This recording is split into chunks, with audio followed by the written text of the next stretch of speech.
Y'all know what time it is? Back with another episode. Now, this one, y'all know I keep it real. I talk about good stuff and the bad stuff. So, we had a little problem with the puppies. Or a big problem, however you want to look at it. And, we almost lost Hyena. We almost lost the puppies. We almost had a bad time. Thank God for Jesus and prayer and, hard work and dedication and YouTube University. All of that experience, all of that we was able to push through. So I present to y'all the problem. If y'all don't like to see stuff like this, y'all might want to turn away. Viewer discretion advised. It's just real life. It's a part of breeding.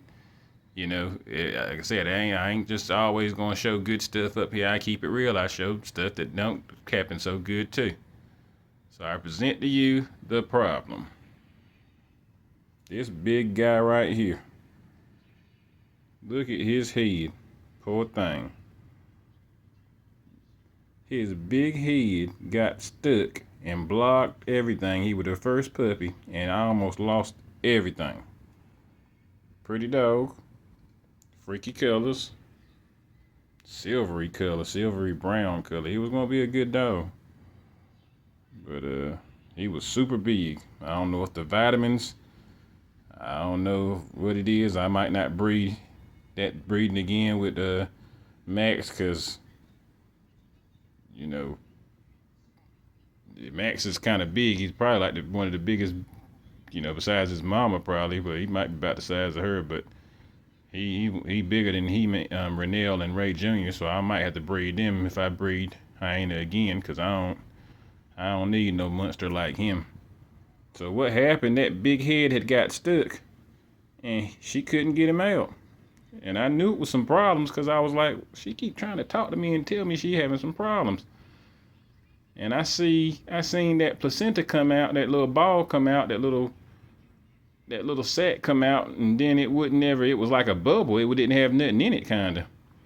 So I was like, she pushing it, but nothing ain't coming through. So sooner or later she popped it. And it popped, and I knew I was in trouble then, because I knew the puppy, it was a matter of time. You got to get that puppy out, but he won't know where to be found. So I had to get on YouTube and YouTube University. I'll send a video in the bottom of the description to help people out. See, it ain't always peaches and cream when you do breedings. Like I ain't even had a lot of problems that I've been having lately. I've been breeding 20 years and I ain't really have a problem with the mamas and stuff like that. Maybe just keeping the puppies alive from keeping them warm during the winter, not knowing any better how to keep them real warm. But the mamas and all that didn't have no problems. So, but now I'm having little problems, but I'm learning stuff. So this big guy, he's big. His head stuck. All I see is a head poking out. While I stick my finger in there, and I felt his mouth and stuff. So I was like, he probably might be dead, or I gotta hurt him, get him out. But I was at this point just worried about getting him out. You know what I'm saying? I just, because he gonna kill everything, the mama including. So I had to massage it and get it out. You can't just pull him out. You gotta kind of massage it down, and then when you see the part of him body, you can kind of roll it back, like you roll up some pants or something. Roll the vagina back a little bit, and she'll push. And then once you see a part, you gotta kind of grab onto it and pull him out. So once I saw that head get a certain way, I saw that head basically like that. Basically, I saw the head part kind of like that, and I got him to push out, got her to push, and then I pulled him on out. And I was like, "You's a big sucker." And he's big. And he was stuck up in her. And this made her tired. This made her, have problems with the rest of the puppies, because she got 3 or 4 of them out. And then she got real tired. Then she had some more, which I'll show y'all the videos, everything. But, we just keeping it real on this for educational purposes and stuff. So the other ones that came out, they was weak, because she had got tired and quit for a little while, and then when she finally got the other ones out, they was kind of weak. So you gotta have that. So you gotta have experience with that weak puppy syndrome stuff, and you know you need some of that powder.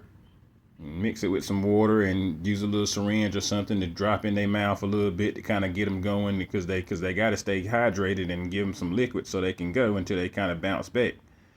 So that's what I had to do for the other few. And I'm telling you, you talking about some work, man, I had stuff I had to do yesterday and everything. It was an all day experience just to save her, keep from going to the vet and spending all types of money, and then maybe they couldn't even have got it done. Who knows? You don't know what happened when you go to the vet. And they don't like pit bull breeders anyway. A lot of them, they got problems with pit bull breeders, and they know pit bull breeders, they can't tell them everything because a lot of us are so experienced.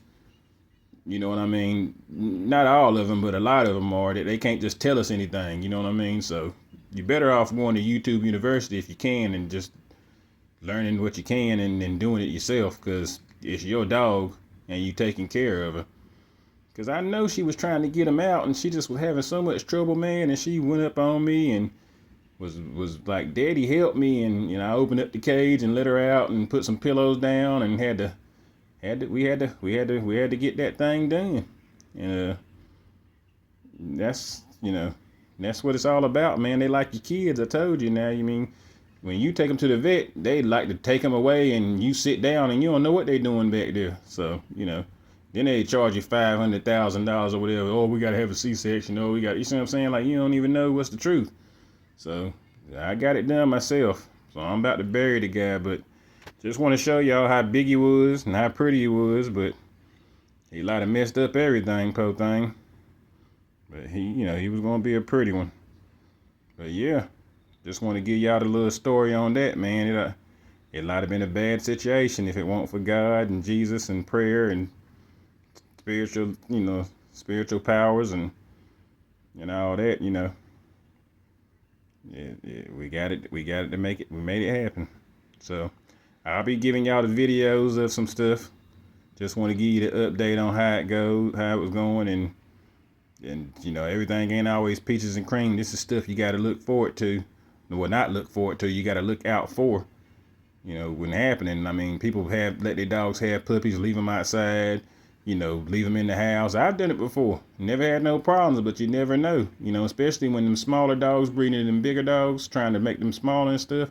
You have problems like this sometimes. That big head couldn't get through. And I mean, it could not get it could not hardly get in, get through. So that's why when you have puppies, yo, try to be home with them. Try to make sure, you know, nothing like this don't happen. Because if I was gone somewhere and came back, she'd have been dead or bad off, or most of the puppies would have died, or who knows. Like, it's hard to say. So, yeah, just a little information. I'll leave the video on the bottom that y'all can watch for learning experience on how to get this to happen if you need to. So you won't have to go to the vet and you can save some money and learn something. And like I said, get some fading puppy syndrome powder too, you know, if you're going to breed, just in case, or to give the puppies a little extra juice. That helps out. And watch with the vitamins, because I think this guy right here, I think he ate too much vitamins and got super swole, and then he couldn't get out. So you got to watch with them, because I mean, last time she had puppies, she ain't do no problems. I mean, but I don't think one came out this big, and I don't know if I use as many vitamins or as much. I don't use much. I tear them in half, but I think you use the vitamins. I think it's just a beginning thing, just to make sure she good and stuff. I think towards the end of the, you know, you kind of don't want to give them nothing else, because you might be making them too big, and next thing you know, you have a problem, and it can go haywire. So just want to give y'all a little update, a little story time with what happened and things that can happen bad when you do breedings. It ain't always peaches and cream. Could have lost everything. Could have had to spend all types of money. Could have lost hyena. Could have lost all the puppies. But you know, Jesus and prayer made a way. So y'all stay tuned. Videos of her having the puppies and stuff coming soon. Peace.